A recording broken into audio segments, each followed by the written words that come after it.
लंबे समय के बाद हम बहनें बड़े भैया के गृह प्रवेश के मौके पर इकट्ठा हुई थी। भैया भाभी का स्नेह ही तो है जो हम बहनें यहाँ आने से खुद को रोक नहीं पाई थी। सामने की दीवार पर अम्मा की हार चढ़ी तस्वीर देख हमारी आंखें छलक आई थी। उन्हीं का लगाया हुआ तो है ये हमारा प्रेम बगीचा, जिसकी स्नेह भरी छाँव में हम बेटियां भी सुकून पाती हैं। इतने बड़े परिवार की रीढ़ थी हमारी अम्मा, दादा दादी के साथ पापा के 3 भाइयों का परिवार। हम सब मिलजुल कर रहा करते थे। मेरी माँ और चाची जॉब में थी तो घर में अम्मा बड़ी माँ के साथ ही हम बच्चों का ज़्यादा समय व्यतीत होता था। हम भाई बहनों में इतना प्यार था कि हमारे बीच फ़र्क करना मुश्किल था कि कौन किसका सगा है और कौन चचेरा भाई बहन है। इसी स्नेह बंधन से हम आज भी जुड़े हैं। आज इतने वर्षों के बाद भैया भाभी को देखकर वही प्यार और रिश्तों में ताजगी का एहसास होता है। पहुंचने पर जब भाभी ने मुस्कुराते हुए हमें गले से लगा लिया तो अम्मा की यादें जहन में ताज़ा हो गई। जब घर के बड़े बेटे समीर भैया संग सुनैना भाभी ब्याह कर आई थी, अम्मा ने उन्हें कितने प्यार से अपनाया था। हम भाई बहनों से कहीं ज़्यादा वे भाभी का ध्यान रखने लगी थी। हमें भी पहली भाभी मिली थी तो हम सब भी भाभी के आगे पीछे डोलते रहते। लाल पीली हरी गोटेदार साड़ी में रुनझुन पायल संग भाभी का चलना, हंसना, बोलना सब हमें खूब भाता था। हमें तो जैसे खुशियों का खजाना मिल गया था। उस दिन भोर होते ही हम भाई बहनों की फौज धम धम करते हुए सीढ़ियां चढ़े थे। सुबह नींद खुलते ही हमें भाभी को देखे बिना चैन नहीं मिलता था। भाभी का कमरा ऊपर तल्ले पर था तो हम जल्दी से सीढ़ियां चढ़ रहे थे। अरे अरे कहाँ चल दिए तुम लोग? अम्मा की आवाज़ सुनते ही हमारे कदम ठिठक गए। वो अम्मा, हम भाभी से मिलने जा रहे हैं। हमने थोड़ी दबी जुबान से कहा, नहीं नहीं, अभी भाभी के पास तुम लोग मत जाओ, उसकी तबीयत थोड़ी ठीक नहीं। उन्हें क्या हुआ अम्मा? वो बीमार है तो हमें उनसे मिलने ज़रूर जाना चाहिए ना।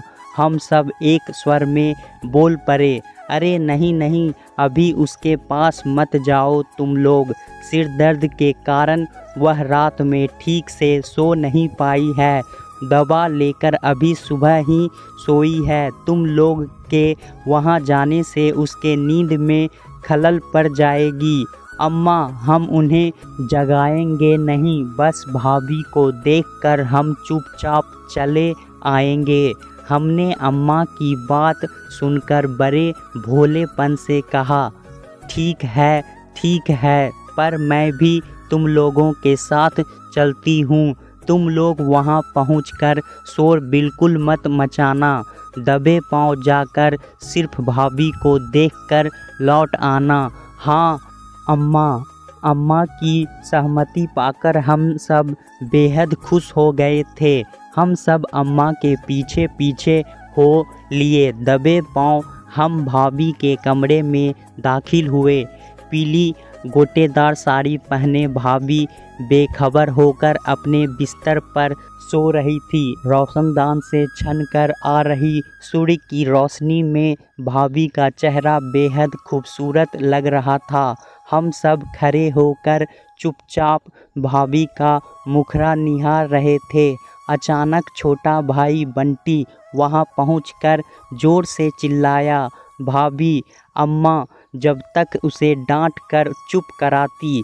भाभी चौंक कर जग गई। अम्मा के साथ साथ हम सबको एक साथ देखकर भाभी थोड़ी हैरत में आ गई थी।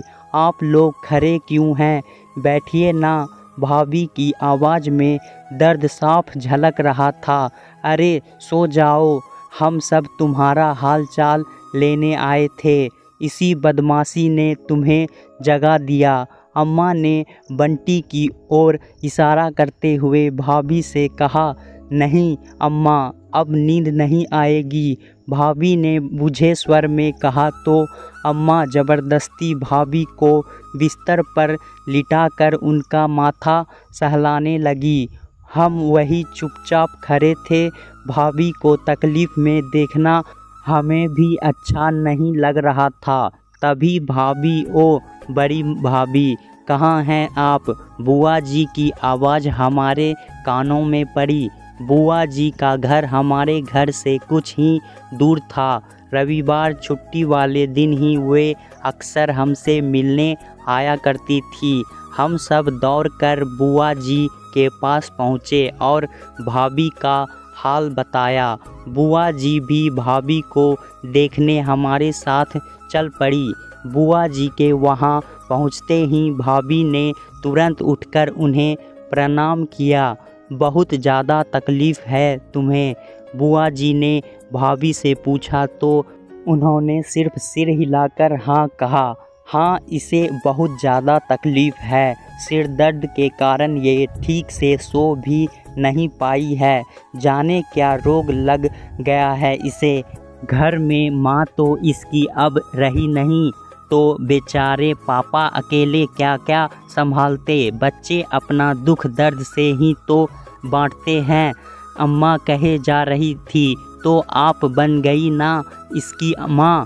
संभालिए अपनी प्यारी बहुरानी को। बुआ जी के व्यंग्यात्मक लहजे को हम उस समय ठीक से नहीं समझ पाए थे। जब अम्मा भाभी के कमरे से बाहर आई तो हमने बुआ जी को फिर से कहते हुए सुना, भाभी, बहू को इतना लाड प्यार देना ठीक नहीं। ज़्यादा छूट देने से उसका सिर चढ़ जाएगा। बहू है, आपके दुलार करने से वह बेटी नहीं बन जाएगी। फिर बाद में आप ही को पछताना पड़ेगा। मुझे देखिए, मैंने अपनी बहू पर कितना नियंत्रण रखा है। मजाल है मेरी मर्जी के बिना एक पत्ता भी खरक जाए। अम्मा ने बुआ जी की बातों का जवाब तो नहीं दिया, केवल सिर हिलाकर उनकी बातों का समर्थन कर दिया था। हमें समझ नहीं आ रहा था कि बुआ जी ऐसा क्यों कह रही थी। उनके जाने के बाद हमने अम्मा से पूछ ही लिया, बुआ जी भाभी के बारे में ऐसा क्यों कह रही थी? क्या सचमुच भाभी का सिर चढ़ जाएगा? क्या आपको सचमुच बाद में पछताना पड़ेगा?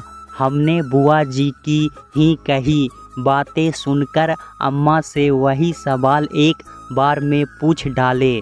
नहीं नहीं, ऐसी कोई बात नहीं है। ये बुआ जी की अपनी सोच है। अगर हम किसी को मान सम्मान देंगे तो हमें भी आदर मिलेगा, चाहे वो हमारे बड़े हो या छोटे।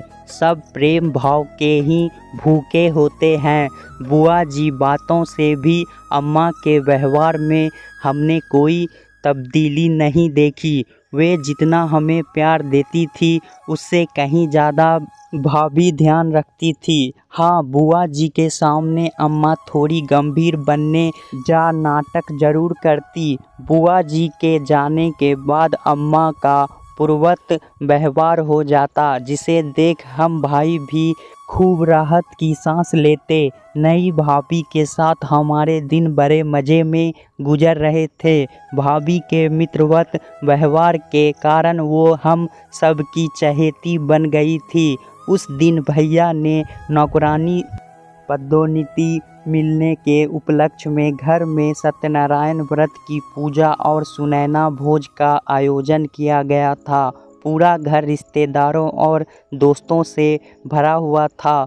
हर कोई भाभी के शुभ कदमों और उनके गुणों की प्रशंसा कर रहा था। हम सब भी बेहद खुश और उत्साहित थे। सुबह पूजा से शुरू हुआ और दिन खाने समाप्त हुआ। मेहमानों के अचानक चले जाने से पूरा घर खाली खाली लग रहा था। पर बुआ जी भी को अपने घर जाने की तैयारी करते देख अम्मा ने उन्हें टोका। अरे आप कहाँ मेहमानों जैसे अपने घर जाने को तैयार हो गई? आपको रात का खाना खाए बिना यहाँ से हिलना भी नहीं है। अम्मा ने बड़े अधिकार से बुआ जी से कहा। हाँ मेहमान ही तो हूँ, कह देने भर से घर वाला तो नहीं बन जाता ना। बुआ जी ने बुझे स्वर में कहा। अरे ऐसा क्या हो गया जो आप ऐसी बातें कर रही हैं ननद जी?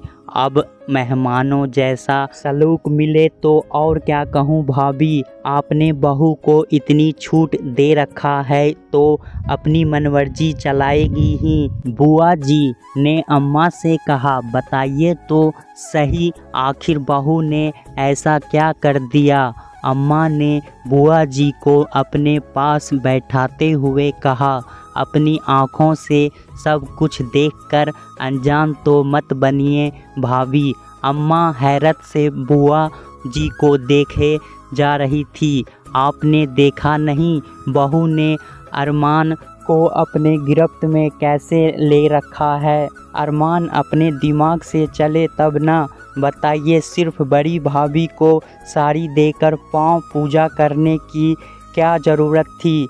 आप उसकी अम्मा हैं तो गाहे बगाहे आपको भी साड़ी मिल ही जाएगी। मेरी तो छोड़ ही दीजिए, कम से कम छोटी भाभी को भी एक साड़ी तो ज़रूर देनी चाहिए थी ना। उन्हें कितना बुरा लगा होगा। बहू के आते ही घर में अपने पराये का भेद दिख ही गया ना भाभी। बुआ जी की बात सुनकर अम्मा तो चुप थी, पर अरमान भैया उसके पास आकर कहने लगे। आपकी बहू के आ जाने से मैं तो नहीं बदला, लेकिन आपकी सोच मेरे लिए ज़रूर बदल गई बुआ जी। बड़ी माँ की अपनी कोई औलाद नहीं है और घर में भी वह सबसे बड़ी है, तो मैंने उनसे ही यह शुरुआत की। अभी नई नौकरानी है और हमारा इतना बड़ा परिवार है तो एक बार में सबके लिए गिफ्ट कैसे ले सकता हूँ?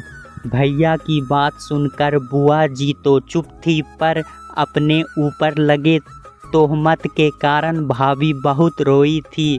चाहे घर वाले हो या बाहर वाले, किसी ने कितनी भी तोहमत लगाई ना, मेरी भाभी का स्वभाव बदला नहीं। अम्मा का साथ साथ हमारा भाभी के प्रति प्यार कभी कम ना हुआ। धीरे धीरे हम सब भाई बहनों की शादी हो गई। सब अपने घर संसार में व्यस्त हो गए थे।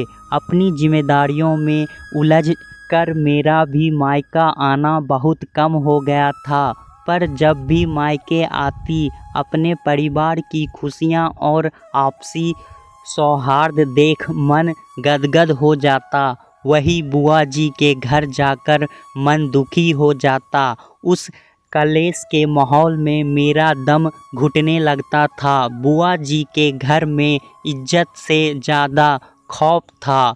लोग सामने उनकी चाकरी तो करते, पर पीठ पीछे उनकी सिर्फ बुराई ही होती। बुआ जी के गुजर जाने के बाद मानो उनकी बहुओं ने चैन की सांस ली।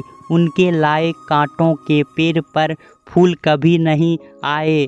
आज भी भाभी को अम्मा की तस्वीर के समक्ष भावुक देखकर मेरा भी मन द्रवित हो रहा था। नए मकान का हर कोना अम्मा की मुस्कुराती तस्वीरों से सजा था। बरसों पहले खींचे रिश्ते के फूलों ने मानो आज भी हर कोना महका रहा था। आज अम्मा तो नहीं थी, पर वो यही थी। सच दोस्तों, प्यार और सम्मान के हकदार हम तभी होते हैं जब हम खुद किसी की इज्जत करें, भले ही वह उम्र में हमसे छोटा इंसान क्यों ना हो। सत्य यही है कि प्रेम के बगीचे में ही स्नेह के फल लगते हैं। अगर परिवार में प्यार रहे तो एक दूसरे के प्रति अच्छा व्यवहार और सभी का सम्मान करना, हर सुख दुख में एक दूसरे का साथ देना, तभी प्रेम की बगीचा में सुगंध आता है। दोस्तों, कहानी कैसा लगा हमें कमेंट में ज़रूर बताएं। इसी तरह की पारिवारिक कहानी सुनने के लिए हमारे चैनल को सब्सक्राइब ज़रूर करें। धन्यवाद।